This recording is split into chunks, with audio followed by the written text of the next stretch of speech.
Hey, what's going on everyone, and I am here today to do something a little bit different. I haven't done a video like this in a while, and that's just to give my thoughts on an anime that is currently airing this season. I tend to not do the seasonal type of videos or weekly watches, really, for only a few select shows really get that. I prefer to binge watch shows these days, but I usually pick out like 2 or 3 anime series a season to watch weekly. This season I'm doing that with Sword of the Demon Hunter, Gachiakuta, which is actually amazing. That's a really good show. I think everyone should check that one out. That show slaps. And one more, which I'm going to be talking about today, which is Apocalypse Bringer Minogira. Minogira? Is that how you say it? Minogira? The H makes me think Gira. World conquest begins with the civilization of Ruin. God, I can't believe I used to think Code Geass Lucia of the Rebellion was a long title. Now, believe it or not, I did actually know about this series prior to it airing as an anime this season. I knew about it because this series, I believe, is actually pretty well known amongst the Overlord community because it apparently is shockingly similar to Overlord. That's what I heard about it before I watched it. Now, I hadn't read any of the manga, and I've heard the manga is actually pretty good, but I haven't read any of it, so I went into this anime relatively blind for what was going to be happening. As of the recording of this video, 5 episodes have been released. I've seen all 5, and I will say that the comparisons to Overlord are very well founded. I actually think it's like if you took Overlord and Tensura and they had a baby. That's what this show, I think, is the best description for this show. So quickly, for those who don't know, Apocalypse Bringer is an Isekai anime series, and it follows our main character, Ira Takuto, as he is isekai'd from Earth. He dies in a hospital, and he is transported into a fantasy world and given powers similar to one of his favorite video games that he played while he was hospitalized, Eternal Nations. And the name Minogra comes from the civilization that it was his favorite civilization to play as in this game. So I believe the game he played beforehand wasn't like a total war simulator. It was more of like a Civ simulator where you build up stuff and war is an aspect of it, but it's not the main focus. And basically the plot is focused on him trying to recreate his civilization that he did so many times through his playthroughs of Eternal Nations in this world that he now inhabits with his main NPC. Now, an interesting thing is that at the beginning of the series, he thinks that he's been transported inside the world of Eternal Nations because there's a lot of game functionality that works in this world he's now in. But then it turns out the world actually isn't exactly the world of the game, but does have elements that are similar to the game. And I have to say, I did watch all of this stuff and just compare it to Overlord, like how it was in Overlord, which is exactly like the New World. You know, the New World isn't the world of Yggdrasil, but it has a lot of mechanics that are like the world of Yggdrasil. It has tier magic and all that stuff. I couldn't help it because the similarities are very easy to point out. I mean, God's sake, Atto, his main NPC, her outfit even looks kind of like Albedo's. It looks a little bit like Albedo's outfit. And another thing that you can't help but notice when you're watching this show and comparing it to Overlord is that his civilization in the game was evil aligned, and that is a big mechanic in this game. And it seems to be that in this world, alignment is actually like a physical change. Like things happen to you and it changes your DNA when you become evil aligned. Whereas like an Overlord, when they're transported to the New World, alignment is more of just like a general like morality thing. It's just like the way you think and stuff. There's no physical changes to you when you're evil aligned. But there's a scene where in the show where people convert to the evil alignment because there's good, neutral, and evil, and they actually like change as a result of this. So like the whole alignment system in this world seems to be a more pronounced system. But as I said, I wouldn't call this a carbon copy of Overlord because there's one major difference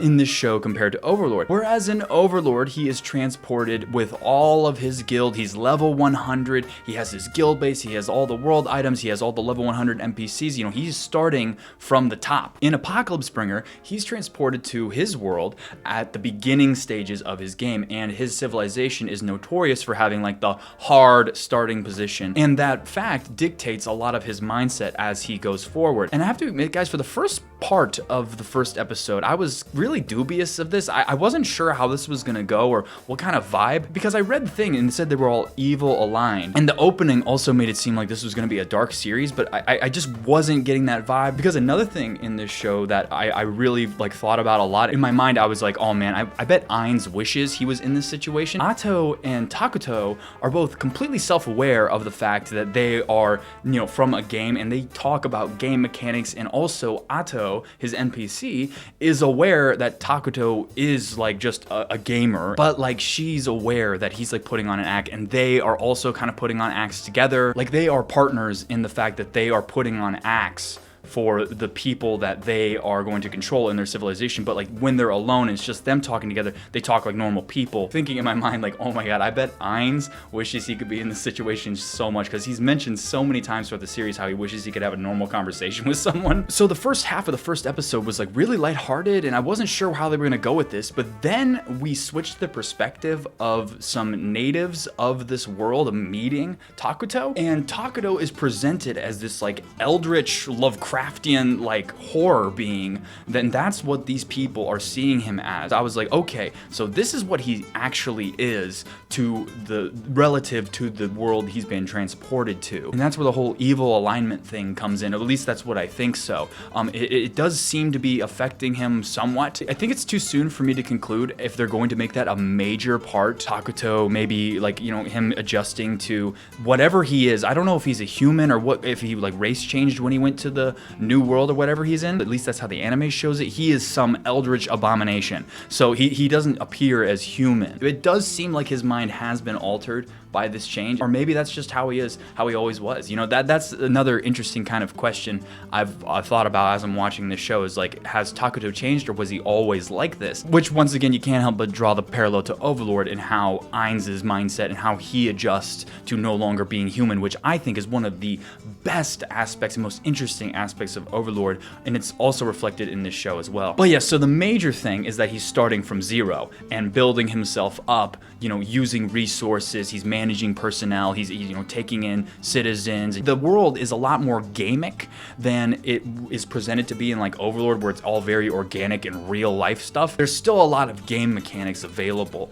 in this world that he's in. So the reason why I said it feels like if Tensura and Overlord had a baby is because in Tensura he starts from nothing, and in Overlord he's evil.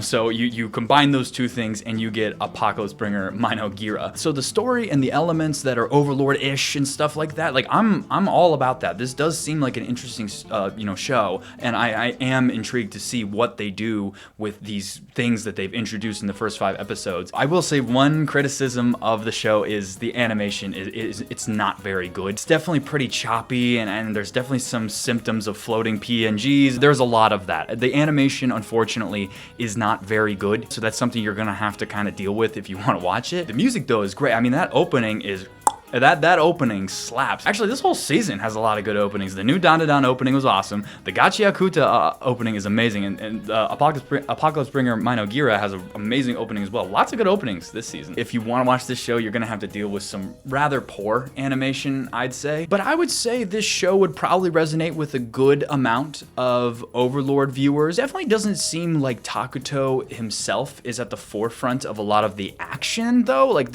he's definitely more of the, you know, boss, commander, general type of person. He doesn't do a whole lot of fighting himself. This show definitely does seem to be more focused on the civilization aspects of, like, you know, building a society rather than just waging war. There hasn't really been much action in this show. I've been more intrigued by the character dynamics and also the personalities and kind of like figuring out this world a little bit more. That's the stuff that I've been focusing on. Action isn't really something that I need in a show in order to like it. So if you're a big action head, this might not be for you. But I would say most people that like Overlord would probably like Apocalypse Bringer. There's just some technical things you got to get over, and also like the dynamics are a little bit different. You know, he doesn't have to put on airs with his main NPC like, you know, Ainz does with Albedo, because Ato is aware of Takuto being a player and things like that, and they're aware that they were from a game. You know, there's a lot of self-awareness in Apocalypse Bringer that isn't there in Overlord, which does change the dynamics of the show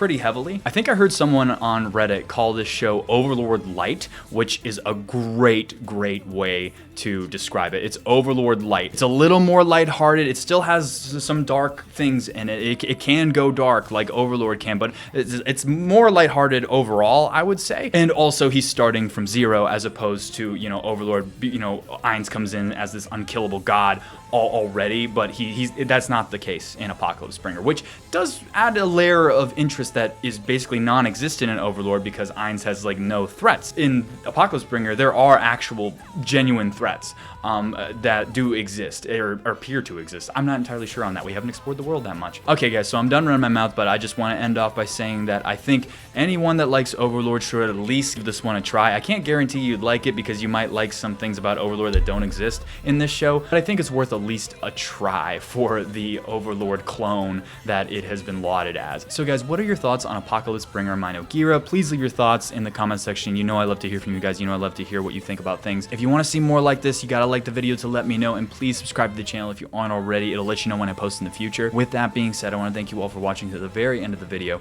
and I will see you all next time. Bye.